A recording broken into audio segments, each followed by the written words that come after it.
terlebih dahulu. Siap, gerak. Sebelum kita belajar, marilah kita berdoa.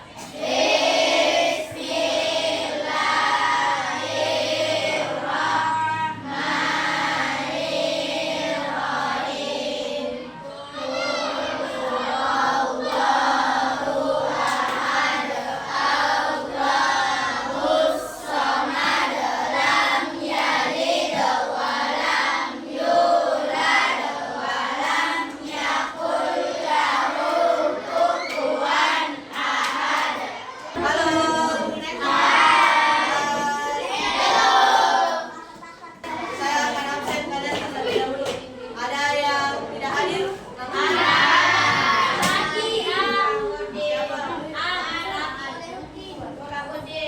Apa keterangannya? Sakit. Bagaimana kabarnya hari ini? Oke, sebelum masuk betulan ke pembelajaran, kalian masih ingat tepuk Coca-Cola? Tepuk Coca-Cola.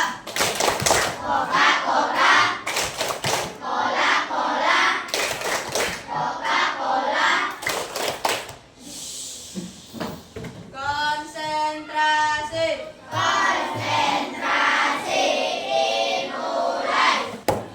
Ada yang tahu hari ini kita akan belajar apa?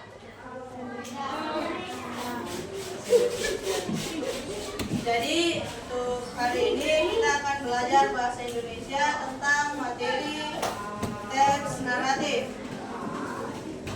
Adapun tujuan pembelajarannya yaitu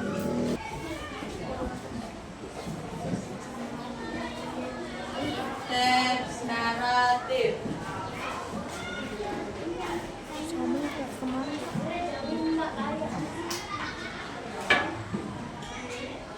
Tujuan pembelajaran kita pada pagi hari ini: 1. Memahami dan mengidentifikasi unsur-unsur perintah dalam teks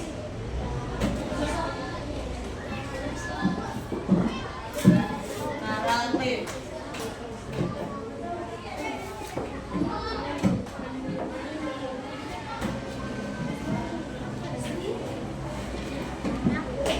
Yang kedua yaitu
kedua, menceritakan kembali atau retell, cerita inspiratif dengan menggunakan kata-kata sendiri. Terus yang terakhir yaitu menghubungkan pesan moral dari cerita inspiratif ke dalam kehidupan sehari-hari. Hari ini tentang teks naratif. Ada atau tidak? Jadi teks naratif itu atau cerita inspiratif itu adalah cerita atau teks yang bertujuan untuk membangkitkan semangat, untuk membangkitkan motivasi, memberikan pelajaran hidup kepada pembaca melalui tokoh yang mengalami tantangan, namun tetap berusaha dan pantang menyerah. Biasanya cerita ini berdasarkan kisah nyata atau fiksi. Ada yang bisa kasih contoh dari sekitar kalian lah yang suka main bola siapa? Nah, siapa pemain bola yang terkenal? CR7 kan, Cristiano Ronaldo. Messi. Nah, tapi untuk kalian kalau misal mau sebenarnya perjalanan hidup Cristiano Ronaldo itu merupakan salah satu contoh teks naratif karena dia dari keluarga yang kurang mampu.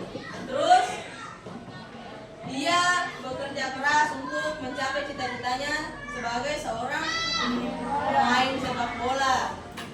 Jadi kisah perjalanan hidup Cristiano Ronaldo itu bisa dibilang pantang menyerah. Itu satu motivasi yang kalian bisa ambil dalam perjalanan hidupnya. Adapun unsur-unsur dalam cerita inspiratif yaitu sama kayak cerita-cerita pada umumnya, ada tema. Tema merupakan gagasan utama atau inti dari cerita tersebut. Yang kedua ada tokoh atau karakter. Tokoh ini apa? Pemain, pemeran, orangnya dalam cerita. Yang ketiga alur. Alur merupakan jalan cerita dari teks tersebut atau cerita naratif tersebut. Alur terbagi menjadi dua. Ada yang tahu? Alur yang pertama alur maju, yang kedua alur mundur. Terus ada latar atau setting, yaitu latar tempat, waktu, suasana yang mendukung dalam cerita. Nah, selanjutnya itu ada konflik.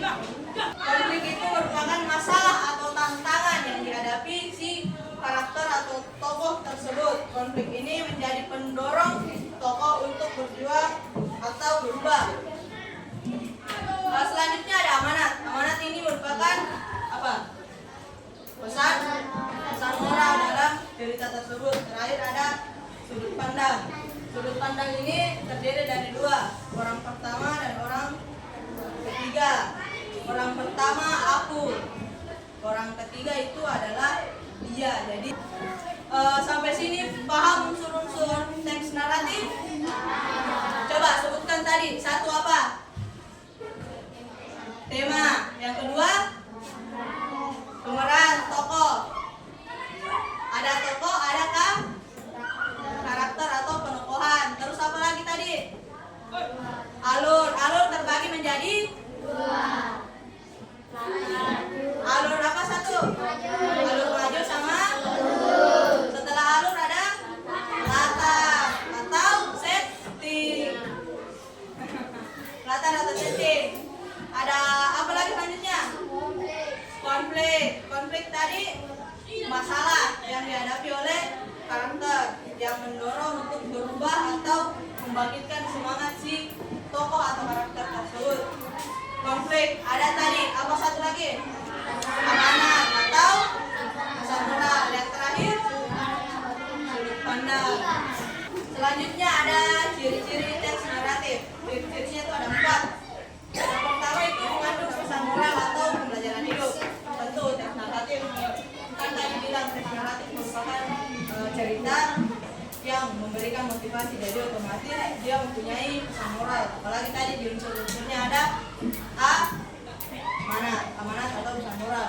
Yang kedua, tokohnya sering mengalami konflik. Konflik tadi apa? Masalah.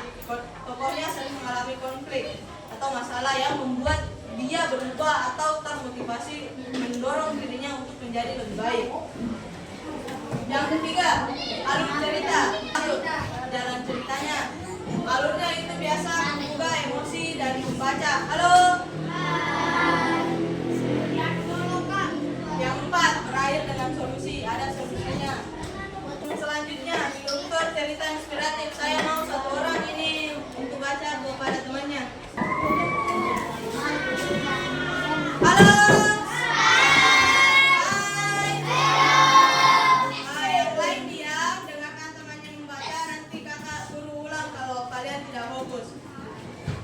Silakan. Struktur cerita inspiratif 1. Pengenalan tokoh dan latar. Di awal cerita, tokoh utama diperkenalkan bersama dengan latar kehidupan mereka. Biasanya mereka menghadapi kesulitan atau tantangan yang menjadi inti cerita. 2. Konflik atau masalah. Cerita ini menampilkan masalah utama yang dihadapi oleh tokoh utama, yang sering berupa kesulitan dalam hidup, kegagalan, atau rintangan besar yang harus dihadapi. 3. Proses perubahan atau pembelajaran. Setelah mengalami kegagalan atau kesulitan, tokoh utama belajar dari pengalaman tersebut. Di bagian ini ada usaha untuk mencari solusi atau cara untuk mengatasi masalah yang ada. 4. Puncak atau klimaks. Pada bagian ini, tokoh utama akhirnya berhasil mengatasi masalah atau tantangan. Seringkali melalui keberanian, ketekunan, atau bantuan orang lain. Ini adalah momen penting yang menunjukkan perubahan besar dalam diri mereka. 5. Akhir yang positif.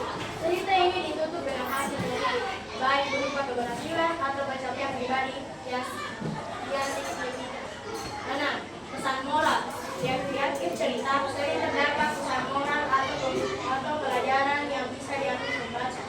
Pesan ini berupa ajakan untuk berjuang, berani menghadapi ketakutan atau pentingnya kerja keras. Oke, tepuk tangan dulu. Konsentrasi.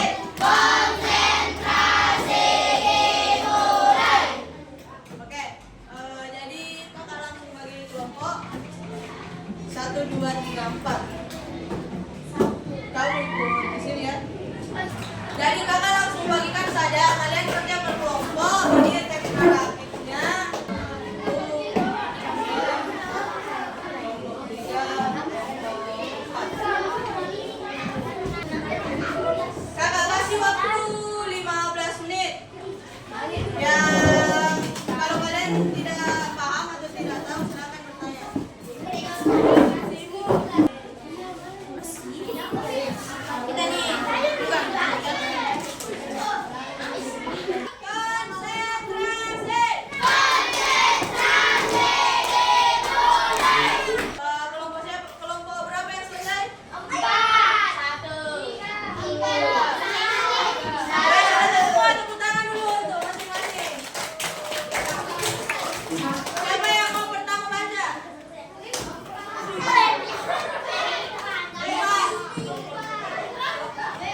tidak